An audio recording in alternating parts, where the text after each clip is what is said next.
Qui a accepté Jésus-Christ ici dans leur vie? Par main levée, hein? Pas près tout le monde. OK. Est-ce que vous y avez cru? Oui. Est-ce que ça a marché aussi? Vos vies sont transformées. OK. Ça veut dire que tout ce que Dieu va dire dans sa parole est vrai. D'accord? Okay. Il n'est pas menteur. Non, il n'est pas menteur. Il y en a un qui l'est menteur. On va aller dans Jean 10:10. Vous allez m'excuser si je n'ai pas mis ça sur... je ne suis pas assez techno. Ça ne peut pas tout avoir dans la vie, hein? Je vais commencer, puis ceux qui veulent aller le voir, ils vont le voir. Ça dit, le voleur ne vient que pour dérober, égorger, détruire. Moi, je suis venu afin que les brebis aient la vie et qu'elles soient dans l'abondance. On voit qu'il y a vraiment deux royaumes, on le sait tout. Il y a la lumière et les ténèbres. On sait tout que Satan, ce qu'il veut, il ne veut pas vous rentrer en connaissance de la vérité, premièrement. Ensuite, il ne veut pas que vous sachiez que la prière, elle est très puissante. Ça, il ne veut pas que vous sachiez ça. Puis prier, je pense que personne ne trouve ça le fun, puis personne ne trouve ça... c'est comme pénible, des fois, de prier. On vient qu'on ne sait pas saisir, puis on trouve ça pénible. La parole de Dieu nous dit... elle dit dans Jacques 5:16, la prière du juste a une grande efficacité. Puis, quand tu fais checker cette petite phrase-là, la prière du juste a une grande efficacité, le Seigneur n'a pas dit que la prière a une efficacité. Non, non. Une grande efficacité. Fait que c'est très puissant, la prière. Ensuite de ça, il nous a donné, quand il a dit à ses disciples dans les Actes des Apôtres, il dit, attendez à Jérusalem de recevoir une puissance. Le Saint-Esprit va venir sur vous, va demeurer en vous, va vous rappeler toutes les choses que je vous ai dit, va vous emmener dans la vérité. Mais qu'est-ce qu'il a dit du Saint-Esprit? C'est à une puissance. Okay? On voit dans Luc 24:49, « Et voici, j'enverrai sur vous ce que mon Père a promis, mais vous restez dans la ville jusqu'à ce que vous soyez revêtus de la puissance d'en haut. » Puis dans Éphésiens 11:17 à 22, Éphésiens, c'est pas ça que j'appelle.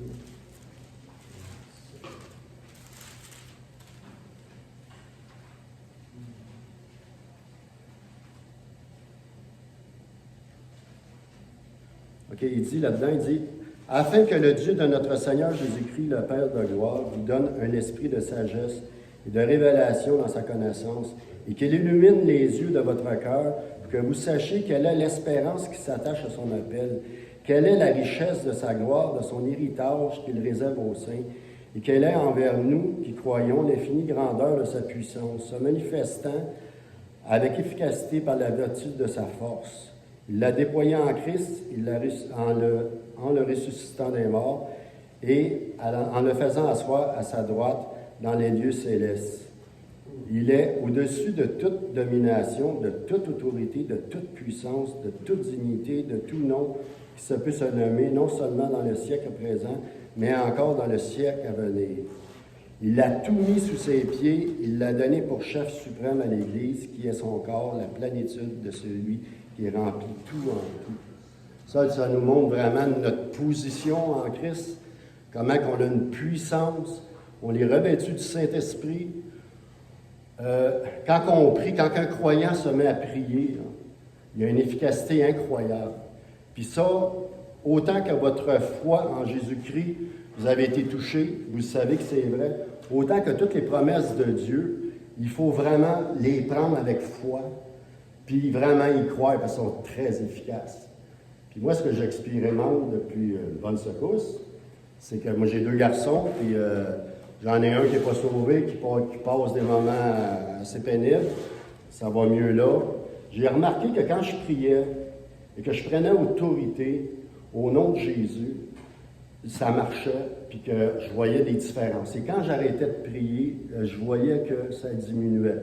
Je voyais qu'on dirait, parce que le prince de l'air de ce monde les démons, tout ça, sont tous dans l'air, tous ont une influence sur le monde entier. Puis, même sur les croyants, on n'est pas possédés, les croyants, mais il y a une influence. Tu sais, Pierre, quand il est arrivé à la croix, quand Jésus s'en allait à la croix, non, tu n'iras pas à la croix. Qu'est-ce que Jésus lui a dit? Hey, Satan, hors de moi. Mais pourtant, voyons donc, Pierre, il n'a pas possédé ce gars-là. Tu sais, impossible. Mais ce que je veux vous dire, c'est que bien des fois, on n'a pas à se battre contre la chair. On n'a pas à se battre contre la chair et le sang, mais contre les autorités, les puissances de ce monde. Là, l'Église est rendue, je pense, dans une phase où je pense qu'on dormait beaucoup, parce que ça dit dans la parabole des 10 vierges, 5 étaient folles, 5 étaient sages. Ça dit quoi dans la parabole? Ça dit tous s'endormir. Ça veut dire que ça dormait. Puis là, aujourd'hui, je regarde les chrétiens, on est un peu comme ce que le pasteur avait dit aussi la semaine prochaine, il y a 2 semaines. Il avait dit les croyants, on est comme dans le camp de l'ennemi, puis on se promène sans nos armes, rien. Puis on mange des volets, on se fait voler parce que Satan, c'est ce que la parole nous a dit quoi. Il est venu dérober, voler. Il est venu vraiment faire le chaos sur la terre. Dans Éphésiens 2,6, ça dit et par notre union avec le Christ, il nous a ressuscités avec lui, il nous a transplantés dans le monde céleste, nous donnant notre place sur le trône avec Christ dans le royaume qui n'est pas d'ici bas. Ça, c'est la Bible, parole vivante. Ce que j'ai trouvé bon, c'est quand il dit il nous a ressuscités avec lui, il nous a transplantés. Il nous a transplantés dans le monde céleste. Nous, les enfants de Dieu, on est rendus des personnes spirituelles. Christ est en nous. On a des âmes. Il faut se servir de ces âmes-là. Les âmes spirituelles du croyant. Lire Éphésiens 6, 10 à 17. Au reste, fortifiez-vous dans le Seigneur et par sa force toute puissante. Revêtez-vous de toutes les armes de Dieu, afin de pouvoir tenir ferme contre les ruses du diable. Car nous n'avons pas à lutter contre la chair et le sang, mais contre les dominations, contre les autorités, contre les princes de ce monde de ténèbres, contre les esprits méchants dans les lieux célestes. C'est pourquoi prenez toutes les armes de Dieu, afin de pouvoir ressusciter dans les mauvais jours, et tenez ferme après avoir tout surmonté. Tenez donc ferme, ayez à vos reins la vérité pour ceinture. La ceinture, on l'a toute. La vérité, on l'a reçue, on l'a toute. Revêtez la cuirasse de la justice. On a été justifié par Christ, on a toute cette cuirasse-là. Mettez pour chaussure à vos pieds le zèle que donne l'Évangile. Ça nous a donné du zèle, on témoigne l'Évangile, nos proches, nos amis, on a de l'amour pour le faire. Prenez par-dessus tout, ça veut dire, c'est vraiment ça qu'il faut prendre, le bouclier de la foi avec lequel vous pourriez éteindre tous les traits enflammés du diable. Le bouclier de la foi, qu'est-ce que je vous ai demandé tantôt? Je vous ai demandé, est-ce que vous avez accepté Jésus-Christ dans votre vie? Vous m'avez dit oui. Est-ce que vous êtes sûr? Oui, on est sûr. OK. Ça veut dire que qu'est-ce que Dieu dit? Il fait. Si Dieu il dit, toi et ta famille, tu seras sauvé, ben c'est parce qu'elle va être sauvée. Il ne faut pas douter de ça. Si Dieu il dit, priez, vous pouvez faire tomber des forteresses, c'est parce qu'on va les faire tomber, les forteresses. Ce que je veux dire là-dedans, c'est notre foi, il faut qu'il embarque. Qu'est-ce qui fait la guerre à notre âme? C'est la chair. La chair, elle fait quoi cette chair-là? La chair, on a des émotions, des sentiments. Hein? Qu'est-ce qu'on voit? Qu'est-ce qu'on touche? Ça, c'est la chair. Les choses de l'esprit. C'est spirituel. Il faut prendre ce que la Bible a dit par la foi. Si Dieu dit que tu es tout-puissant, tu es assis dans les lieux célestes déjà, c'est parce que tu es là. Mais non, on n'est pas là. Mais oui, par la foi, tu es là. Donc on a un habit de Superman, mais qu'on ne se sert pas. On est comme un policier dans ce monde. L'exemple était très bon. Comme un policier dans ce monde, on a le fusil, on a le char, on a les lumières, on a tout. On a la veste anti-balle, Il arrive quelque chose dans le coin, on est ici pour mettre la justice dans ce monde. On est ici pour arrêter ce qui est mal. Puis au lieu de faire ça, comme un policier qui est bien armé comme ça, nous, ce qu'on fait, appelez une autre patrouille, s'il vous plaît. On n'est pas capable de prendre l'autorité. En tant que croyant, prenez l'autorité. Vous allez avoir des changements extraordinaires. Moi, à mon travail, là, c'est une seule fois que j'ai commencé ça. Tu es quelqu'un qui connaît ça, des bipolaires, oui. Hein? Des personnes assez spéciales, des fois. Puis on donne des noms à toutes les maladies à cette heure. Mais on sait tout en tant que croyant, des fois, c'est pas rien que des maladies. Là. Des fois, c'est des influences sur ces vies-là.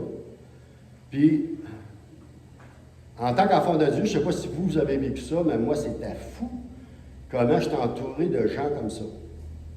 Des gens qui vont pas bien, puis qui tout le temps, ils te pointent. Et à un moment donné, je disais même à Monique, à ma femme, je suis tellement tanné de cette personne-là, parce qu'elle ne nage pas. Puis quand quelqu'un te dit, exemple, moi, je suis un teinteur, je fais ce que je fais, on fait de la peinture, tout ça. Puis moi, je fabrique les teintures que les commerçants veulent. Puis il y a un gars qui fait la même job que moi, qui teintait avec moi. Puis lui, tu sais, exemple, c'est un petit exemple bien simple, là, il me dit, t'attends-tu le Messie pour teindre? Pour qu'un gars te parle comme ça, là, lui, il ne sait pas, mais c'est qu'est-ce qui est en arrière de lui. Bon. C'est pour ça qu'on n'a pas à se battre contre la chaîne et le sang, mais prendre l'autorité. Puis, comme je l'ai dit, j'ai commencé à prendre l'autorité le matin, quand je descends travailler. Ah, c'est fou, là. Autant que ces personnes-là me dataient, n'avaient pas de sourire, étaient méchants envers moi. À cette heure, puis je m'arrange tout le temps là, pour ne pas oublier de prier, parce que quand tu rentres dans ce domaine-là, là, c'est que tu rentres dans le camp de l'ennemi, là, et tu es en train de déplacer bien les choses. Oups, faut pas m'éloigner trop, ça. Puis quand tu rentres dans le camp ennemi, là, ben, sois revêtu et lâche pas. Lâche pas la journée que tu vas lâcher. La Bible a dit, résistez-y, il va fuir loin de vous. Mais je vous le dis, là, les croyants, il faut aller vers ça. Il faut aller dans une prière et pas être gêné de prendre l'autorité dans le nom de Jésus. Des fois, on est là, on prie le Seigneur. Oh Dieu, j'aimerais ça que tu touches pas mon fils, tu le changes. Je suis allé de le voir demain. Non. Hey, au nom de Jésus, je lis tout esprit qui l'influence. Parce que le monde est influencé par les esprits. Tu sais, le monde, c'est pas. On pense des fois, non, c'est rien de main, c'est son caractère. Non, c'est plus fort que ça. On est dans un monde spirituel. Le croyant aujourd'hui, en général, je me mets là-dedans, on est tous pareils. On a un côté spirituel en dedans. Puis on a un homme charnel aussi. On a un gros combat entre les deux. Puis des fois, on a de la misère à faire la part des choses. Mais je pense que Dieu, des fois, il veut. On vit toutes des circonstances, des fois difficiles dans nos vies. Chacun de nous, je suis persuadé qu'on a vécu des combats plein d'affaires.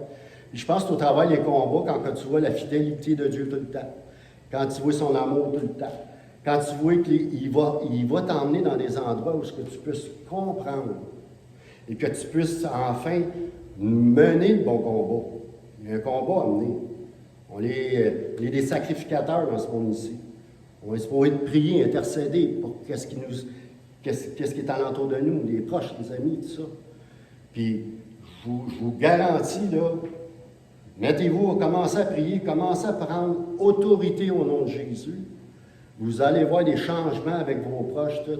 Moi, cette semaine, j'avais préparé cette prédication-là, puis il m'est arrivé des affaires.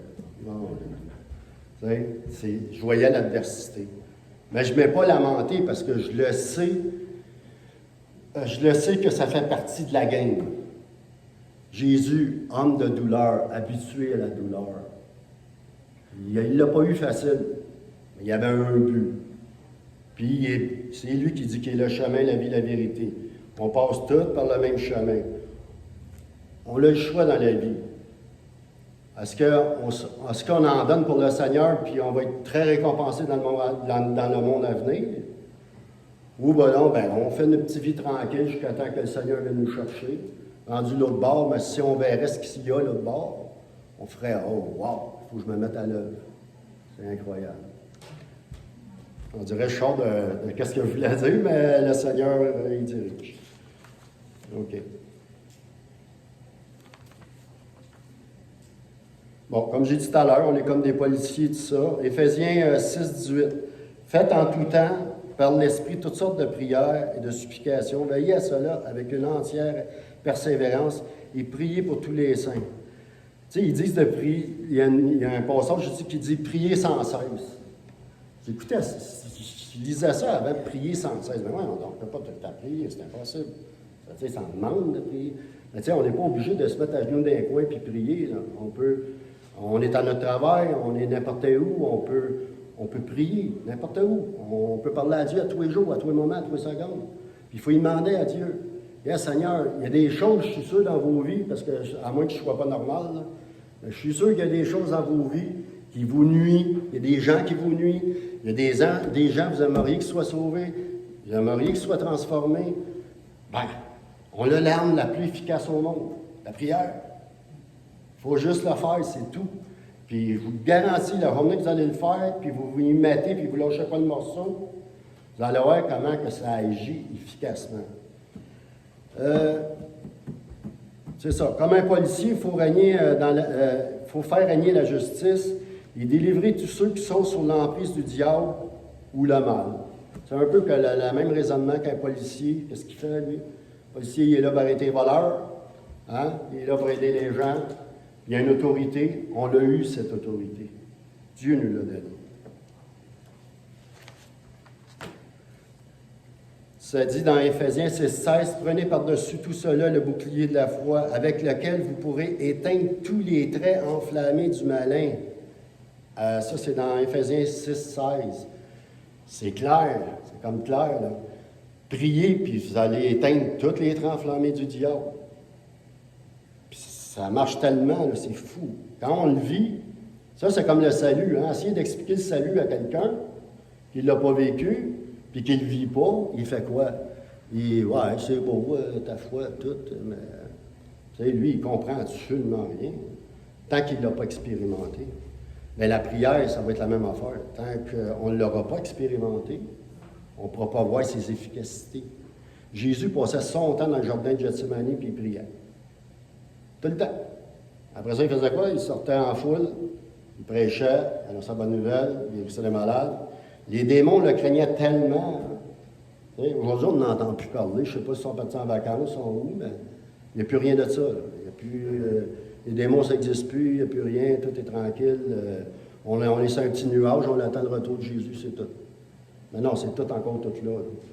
C'est juste que faut demander à Dieu qu'il nous donne la vision des choses spirituelles, la vision de ce qui se passe vraiment dans le monde. On regarde ce qui se passe dans le monde, on est vraiment dans un gros tournant. Si on regarde Israël, qu'est-ce que la parole de Dieu dit? Ça nous dit qu'en 48, quand ça sera devenu une nation, c'est une grosse prophétie. Il ne passera pas à une autre génération. Est-ce qu'il parle de la génération, elle, ou un autre ne passera pas? On ne le sait pas. Personne ne sait la date, personne ne sait l'heure. Mais on voit tout ce qui se passe dans le monde, c'est incroyable. Puis là, on a toutes nos familles alentour de nous autres, nos amis, toutes qui ne connaissent pas le Seigneur. Le Saint-Esprit, la Bible a dit, c'est lui qui convaincra de péché, de justice et de jugement. C'est pas nous. Fait que nous, il faut prier. Demander au Saint-Esprit. Convainc cette personne-là, ou mon frère ou ma sœur, convainc-les de péché, de justice et de jugement.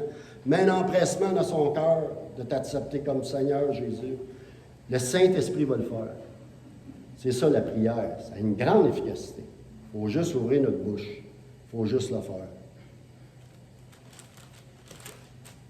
Ça dit, faites en tout temps par l'Esprit toutes sortes de prières et de supplications. Veillez à cela avec une entière persévérance et priez pour tous les saints.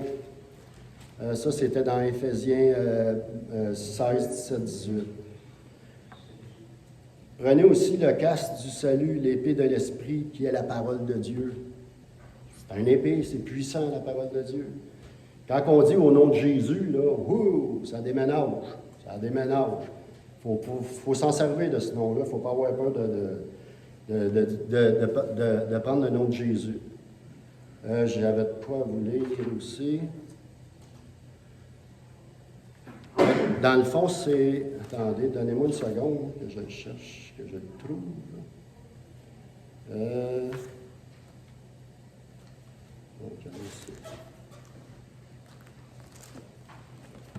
J'ai un bel exemple de ça, là, de l'efficacité de la prière. C'est dans Exode. Dans Exode 17, verset 8, ça dit « Amalek vint combattre Israël. » J'ai fait une petite recherche de fait sur Amalek. Là. Bon, c'est un descendant des eaux. Puis Amalek, c'était l'ennemi juré d'Israël. Puis on peut voir ça un peu comme le diable envers nous. Tu sais, c'est notre ami. Il ne nous aime pas, puis il veut nous détruire, puis il veut nous faire tailler la bouche, puis il ne veut pas qu'on prie, il ne veut pas qu'on soit efficace. Ça dit alors Moïse dit à Josué, choisis-nous des hommes, sors et combat Amalek. Demain, je me tiendrai sur le sommet de la colline, la verge de Dieu dans ma main. Josué fit ce que lui avait dit Moïse pour combattre Amalek. Et Moïse et Aaron et Hur montèrent au sommet de la colline. Lorsque Moïse élevait sa main, Israël était le plus fort. Et lorsqu'il baissait sa main, Amalek était le plus fort. Les mains de Moïse étant fatiguées, ils prirent une pierre qu'ils placèrent sur lui. Il s'assit dessus. Aaron et Hur soutenaient sa main, l'un du côté, l'autre de l'autre côté, et ses mains restèrent fermes jusqu'au coucher du soleil. On voit que Moïse, aussitôt qu'il levait les mains et qu'il priait, mais je ne pense pas qu'il chantait n'importe quoi, je ne pense pas qu'il chantait, je pense d'après moi, il invoquait Dieu et il demandait d'aider Israël pour combattre Amalek. C'est ce qu'il faisait. Puis on voyait que quand Moïse intercédait, la victoire était à Israël. Aussitôt qu'il tombait fatigué, les mains tombaient. C'est Amalek qui était plus fort. C'est vraiment comme on peut prendre ça comme une parabole qui peut nous dire que, écoute, lâche pas de prier. Il y a un passage, je n'ai pas écrit, mais c'est c'est-tu la femme qui avait une perte de sang, quelque chose comme ça, là? Il y en a une femme qui demande au juge, qui demandait au juge de faire justice, c'est ça. Puis à force de l'achaler, elle était tannée, il m'a faire justice. Mais la prière, là, on ne le voit pas parce que c'est dans un monde spirituel. Mais la prière, quand on ne lâche pas, il finit par fuir. Puis ça ouvre les portes des cieux, ça ouvre les cœurs des gens. Nous, on est là, des fois, on pense qu'à force de parole, à force de parler. Non. La Bible est claire. C'est le Saint-Esprit. Le Saint-Esprit qui va convaincre les gens de péché, de justice et de jugement. On travaille avec le Saint-Esprit. C'est pour ça que moi, je vous appelle à vraiment mettre ça en pratique dans votre vie. Vous allez voir des changements incroyables. Incroyables. Je prie pour l'Église, je prie pour des choses dans l'Église. Il y a des choses que je ne parle pas, mais que je vois arriver, que je vois que ça change. Mais c'est fou, mais quand tu as goûté à ça, là, tu es là, un méchant fusil dans les mains, là, je ne le savais pas. Tu sais. C'est ça, dans le fond. Un coup, vous allez goûter à ça, vous allez voir que, mon Dieu, elle a donc bien changé, elle, tout d'un coup. Hey, comment ça c'est arrivé? C'est vraiment, là, tu vas voir que c'est la main de Dieu. Fait que c'est puissant comme ça. Fait que, je vais arrêter là. Oui? Beaucoup de... Daniel, oui. vous faire réfléchir sur l'aspect de notre vie chrétienne, notre foi, notre marche avec Dieu dans la prière et ça. Et que tu partages, tu nous mets en position qu'on est vraiment en guerre. Toute la guerre spirituelle. Tu n'es pas obligé d'embarquer dans la guerre. Non, mais attends, pour beaucoup d'individus, selon qui on est, parce que si on est plus de tempérament comme Saint-Père, on aimerait que tout aille bien, tout est, mais on ne veut pas être en guerre. Non, ça c'est normal. La première guerre qu'il y a, c'est dans ma tête, à moi. Moi, mon développement, là, il n'est pas détenu par Daniel ou Sylvain. Non. C'est à chacun pour soi. Oui. Mon plus grand empêchement, mon développement, ma maturité, c'est moi. Oui. Qu'est-ce que je fais de mon temps? Oui. Qu'est-ce que je passe de temps? J'ai de la misère, je vous le dis. Là. Oui, oui. C'est pas évident. Puis Oui. tu nous réveilles, encore une fois, c'est ce que Oui, oui. je vous ai partagé, c'est réveil qui est en guerre. Oui.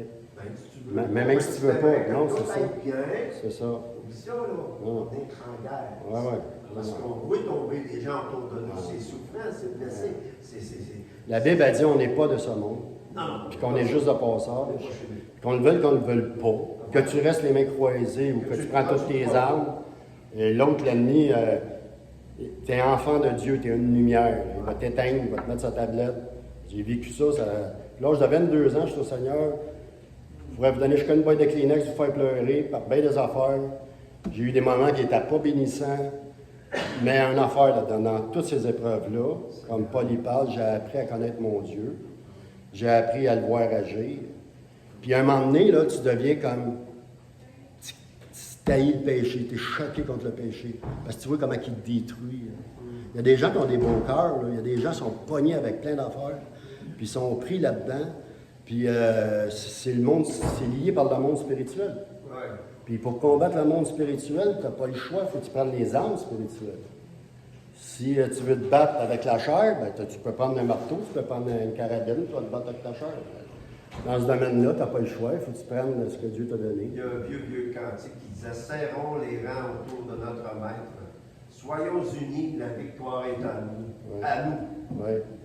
Parce que, tu sais, je remarque qu'avec les années, tout le monde, on veut un réveil, on veut voir nos familles sauvées. On en parle, tout le monde parle de ça. Tout le monde voudrait que nos frères, nos sœurs, nos amis soient sauvés, tout. Puis, tu sais, on demande à Dieu, mais on ne prend pas d'autorité.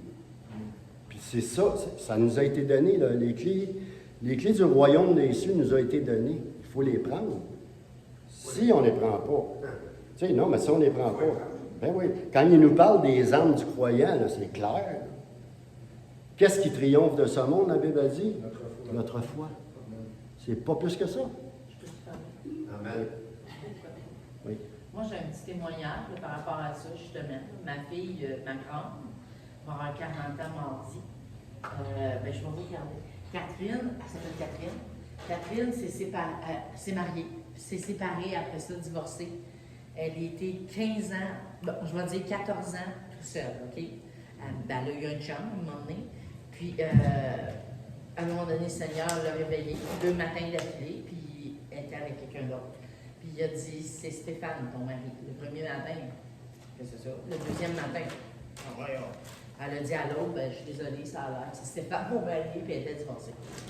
Fait qu'elle priait pour lui, pour qu'il revienne, ça. Puis nous autres, de notre côté, on priait pour lui, tu sais. Puis il y a, à 8 ans, il y a eu un rapprochement entre elle et son ex-mari. Et puis, ils se sont parlé, puis finalement, lui, il s'est mis en colère après ma fille, il la détestait, il l'a traité de plein de noms, puis je ne veux plus te voir la face. Puis en tout cas, OK? Puis à un moment donné, quelques années après ça, là, Catherine, elle me demande, « Maman, je ne sais pas pourquoi j'ai à cœur qu'on s'assoie toutes les deux, puis qu'on prie pour lui. Qu'on prie pour lui, là, solide. » Fait que j'ai dit, OK, mais cette fois-ci, on ne prie pas, Seigneur, tu veux-tu? J'ai dit, on déclare les choses, OK? J'ai dit, merci Seigneur, parce que si, mais... Fait qu'on a prié toutes les deux, OK? Fait qu'on s'est dit, on va attendre. Puis dans l'année, OK, un an et demi, là, d'à peu près, quelque chose comme ça, là, Stéphane a commencé à parler à Catherine. Fait que tu bon, OK, on reparle à Catherine, tout ça. Jusqu'au jour où il a dit quelque chose comme, je sais pas, comme à un moment donné, c'est comme si j'ai senti que j'étais libérée de ça, ça a tombé.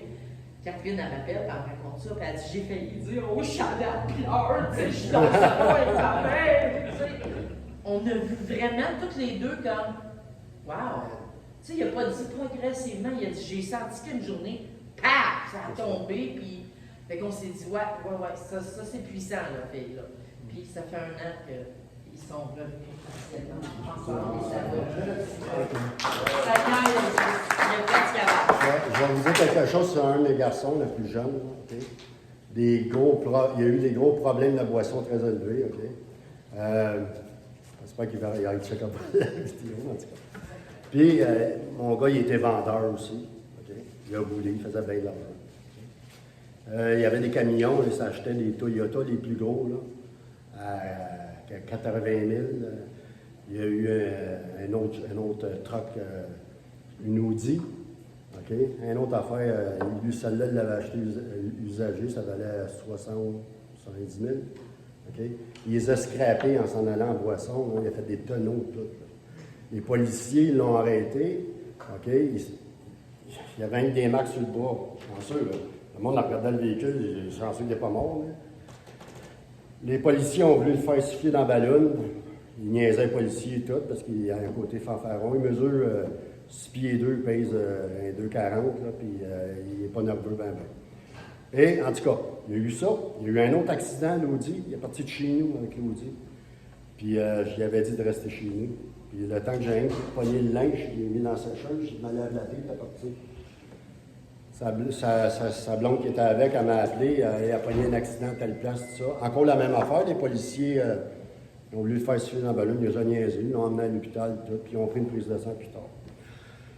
Puis quand il était plus jeune, il a fait il s'est poussé, OK? Il avait rentré dans le derrière d'un char, il a pris 3-4 billets, puis il a eu tellement peur, il s'est poussé, ils l'ont repogné. Fait que je ne sais pas si vous savez, ça commence à faire un gros dossier, là. Hein? Fait que là, il fallait qu'il passe à la cour pour tout ça. Okay? Ben, j'ai prié beaucoup. Je n'étais pas le seul, je pense pas. Là. Puis, demandais à Dieu, tu sais, gars, Seigneur, enlève-y, fait qu'il puisse garder son permis. Là, il parlait que son avocat, il disait, tu peux faire de la prison, puis des grosses amendes, tout ça. Et il s'en sort, là, avec ce que j'ai su, là, il va passer dans pas long. Il s'en sort avec 14 semaines, des fins de semaine. OK? Il s'en sort avec à peu près 3 000 $ d'amende. Il garde son permis de conduire avec une ballonne. OK? Et là, il venait s'acheter une autre maison. Mais là, Sam, regardez bien ça, il ne vend plus. Okay? La boisson, des petites rechutes, ben, ça va super bien. Mais je vous le dis, quand je parlais de prière à tous les matins, ce que je fais, je prends autorité au nom de Jésus sur l'esprit de boisson. Je prends autorité au nom de Jésus sur tout esprit démoniaque, influence démoniaque sur mon garçon. Je les chasse dans le nom de Jésus. Mon gars, là, on s'est parlé il y a 2 jours.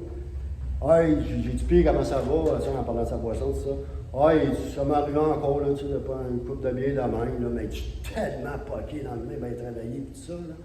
Ah, je suis capable. Ça me rentre dedans, je comprends pas pourquoi. Ben, moi, je n'ai pas dit pourquoi, là. OK? Mais ce que je veux vous dire, là, c'est comme c'est puissant, c'est incroyable. Puis ça m'a pris, je suis rendu à 61 ans. Je me suis converti à 22 ans. J'étais en train d'expérimenter et connaître toutes ces choses que Dieu me révèle, tu sais. Fait que, attendez pas, ben, il y en a plus vieux que moi, là.